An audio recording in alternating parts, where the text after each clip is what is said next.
அனைவருக்கும் வணக்கம். Welcome to world village cookery channel. எல்லாரும் எப்படி இருக்கீங்க? நாம இன்னைக்கு செய்ய போற டிஷ் என்னன்னு பார்த்தீங்கன்னா வெஜ் வெரைட்டி ரைஸ். வெரைட்டி ரைஸ்லயே நாம வந்து காய்கறிகள்லாம் போட்டு ஒரு வித்தியாசமான ஒரு வெரைட்டி ரைஸ் செய்ய போறோம். கண்டிப்பா இது வந்து ஃப்ரைட் ரைஸ் மாதிரி இல்லை. ஃப்ரைட் ரைஸ் உடம்புக்கு அந்த அளவுக்கு நல்லது இல்லை. இது வந்து உடம்புக்கு ரொம்ப ரொம்ப நல்லது. வழக்கமா புளி சாதம், எலுமிச்சை சாதம், தக்காளி சாதம் அது மாதிரி வெரைட்டி ரைஸ் செய்வோம். அதுக்கு பதிலா ஒரு டிஃப்ரெண்ட்டா, டேஸ்ட்டா, ரொம்ப ஹெல்த்தியான வெஜ் வெரைட்டி ரைஸ் தான் நாம இன்னைக்கு எப்படி செய்யறதுன்னு பார்க்க போறோம். இது வந்து உடம்புக்கு ரொம்ப நல்லது. சின்னவங்க முதல் பெரியவங்க வரைக்கும் தாராளமா எப்போ வேணா எந்த நேரத்துல வேணா சாப்பிடலாம். உடம்புக்கு ரொம்ப நல்லது. முக்கியமா இந்த ஸ்கூலுக்கு போற பசங்களுக்கு லஞ்ச் பாக்ஸ்ல என்ன செஞ்சு கொடுக்குறதுன்னு ரொம்ப தலைய பிச்சுக்கிறவங்க எல்லாம் இதை வந்து செஞ்சு கொடுத்தீங்கன்னா குழந்தைங்க ரொம்ப விரும்பி மிச்சம் வைக்காம சாப்பிடுவாங்க. வாங்க இந்த வெஜ் வெரைட்டி ரைஸ் எப்படி செய்யுதுன்னு பார்க்கலாம். அதுக்கு நம்ம ஒரு பொடி ஒன்று ரெடி பண்ண போறோம். இந்த பொடி வந்து சாம்பார் பொடி மாதிரி தான் இருக்கும். ஒரே ஒரு ஸ்பூன் எண்ணெய் ஊற்றிட்டு, ஒரு ஸ்பூன் கடலைப்பருப்பு, ஒரு ஸ்பூன் உளுத்தம்பருப்பு, ஒரு ஸ்பூன் துவரம்பருப்பு, மூணுத்தையும் லேசாக ஃப்ரை பண்ணிக்கிறோம். அது ஓரளவுக்கு லேசாக ஃப்ரை ஆனதுக்கு அப்புறமா 4 ஸ்பூன் தனியா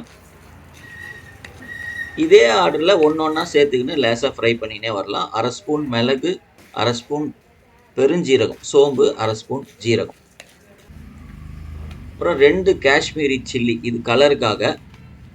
ஒரு 6-7 காஞ்ச மிளகா. காஷ்மீரி மிளகாய் இல்லைன்னா 2 மிளகாய் எக்ஸ்ட்ரா போட்டுங்க, நம்ம ஊர் மிளகாவை, ஒன்றும் பிரச்சனை இல்லை. இதை எல்லாத்தையும் நல்லா ஒரு கோல்டன் ஃப்ரை அந்த சொல்லுவோம்ல அது மாதிரி வறுக்கணும். ஒரு பட்டை, ஒரு 2 லவங்கம், ஒரே ஒரு ஏலக்காய், கொஞ்சம் போல் கருவேப்பிலை. உங்கள் வீட்டில் சாம்பார் பொடி இருக்குதுன்னா இந்த பொடி நீங்கள் ரெடி பண்ண வேணால் அந்த பொடியை யூஸ் பண்ணிக்கலாம். இது எல்லாத்தையும் நம்ம வந்து இந்த கோல்டன் ஃப்ரை அப்படின்னு சொல்லுவாங்களா, அது மாதிரி நல்லா தீயாமல் வறுத்து அது தனியாக எடுத்துக்கணும். இந்த மிளகுலாம் கொஞ்சம் வெடித்து ஒரு சவுண்டு வரும், வாசம் வரும். அந்த வாசம் வந்ததுன்னா போதும். அதை அப்படியே ஒரு தட்டில் போட்டு இதை வந்து குறைன்னு அரைச்சி எடுத்துக்க போகிறோம். இந்த பொடியை தனியாக வச்சுங்க. ஒரு பெரிய வானலியில் கிளறா மாதிரி ஒரு பெரிய வானலியாக இருக்கட்டும், ஒரு 40 ml எண்ணெய் ஊற்றிக்கலாம். அதில் 125 கிராம் கோவக்காய், இதை வந்து ரவுண்டாக அரிஞ்சிருக்கேன். கொஞ்சம் திக்காக அரையணும். ரொம்ப மெலிசாக அரைஞ்சிட்டிங்கன்னா சாப்பிடும் போது அது தெரியவே தெரியாது. ஒரு 3 mm அது மாதிரி திக்னஸில் அரிஞ்சிங்க. அதை போட்டு வதக்கிக்கணும்.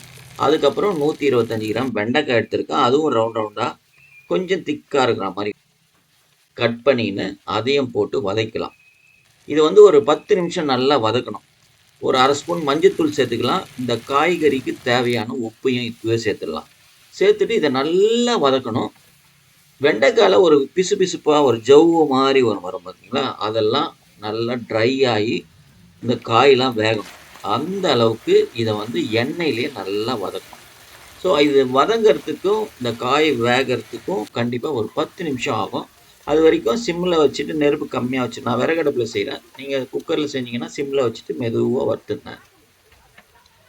இப்போ பாருங்கள், ஓரளவுக்கு நல்லா வதங்கிடுச்சு, காயம் வெந்துடுச்சு. இப்போ அரைச்சிருக்கோம்ல அந்த பொடியை ஒரு 3 ஸ்பூன் நான் போட்டிருக்கேன். உங்களுக்கு காரத்துக்கு ஏற்ற மாதிரி முன்ன பின்ன போட்டுக்கலாம், ஒன்றும் பிரச்சனை இல்லை. இது வந்து ஒரு 5 நிமிஷம் நல்லா ஃப்ரை பண்ணிங்க. இந்த பவுடரை இந்த காயில் சேர்த்துட்டு நல்லா வறுக்கணும். கொஞ்சம் போல் கருவேப்பிலை சேர்த்துக்கலாம். கருவேப்பிலை எவ்வளோ வேணால் சேர்த்துக்கலாம், நல்ல மணமாக இருக்கும்.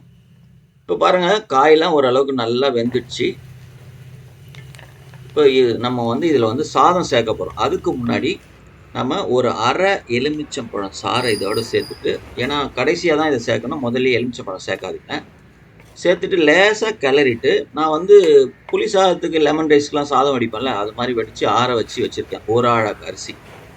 அதை வந்து இதில் சேர்த்துக்கிறேன். ஸோ ஒரு ஆழாக்கு அரிசிக்கு 1/4 கிலோ காய் போட்டிங்க அப்படின்னா சாப்பிட்றதுக்கு செமையாக இருக்கும். சைடிஷ் எதுவுமே தேவையில்லை. இதை வந்து நல்லா அப்படியே கிளறி விடணும் மெதுவாக, சாதம்லாம் உடையாமல். நம்ம சாதம் ஆற வச்சு தான் வச்சுருக்கோம், அதனால் உடையிறதுக்கு வாய்ப்பு இல்லை. பார்த்து மெதுவாக அழகாக கிளறி விட்டீங்க அப்படின்னா அருமையான வெஜ்ஜு வெரைட்டி ரைஸு ரெடி ஆகின்னு இருக்குது. நல்லா கிளறி விட்டுருங்க. இப்போ வந்து உங்களுக்கு காரம் செக் பண்ணீங்க. காரம் பத்தலைன்னா கொஞ்சம் போல நம்ம பொடி கூட சேர்த்துக்கலாம். ஏன்னா நம்ம வறுத்த பொடி தான். அதனால ஒரு பிரச்சனையும் வராது. கடைசியா பொடியா நறுக்குன கொத்தமல்லி, வெங்காயத்தாள் இருந்ததுன்னா ஆப்ஷனல் தான். அதையும் போட்டுக்கிட்டீங்கன்னா, அந்த வெங்காயத்தாள் வாசனை இன்னும் சூப்பரா இருக்கும். இத அப்படியே நீங்க நல்ல ஒரு அளவுக்கு கிளறிட்டு இறக்கிடுங்க. அவ்வளோதான்.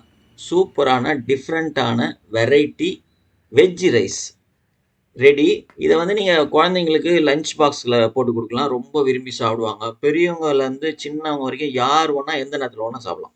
அவ்வளோ சூப்பரா இருக்கும். மிச்சம் வைக்காம சாப்பிடுவாங்க. கண்டிப்பா செஞ்சு பாருங்க உங்க வீட்ல. சாப்பிட்டு பாருங்க. சந்தோஷமா இருங்க. செஞ்சு பார்த்துட்டு எப்படி இருந்ததுன்னு கமெண்ட் பாக்ஸ்ல கமெண்ட் பண்ணுங்க. முக்கியமா நம்ம சேனல சப்ஸ்கிரைப் பண்ணாம இருந்தீங்கன்னா, சப்ஸ்கிரைப் பண்ணுங்க. பக்கத்துல பெல் ஐகான் வரும். அதையும் பிரஸ் பண்ணுங்க. மீண்டும் அடுத்த வீடியோல பார்க்கலாம். நன்றி. வணக்கம். பபாய்.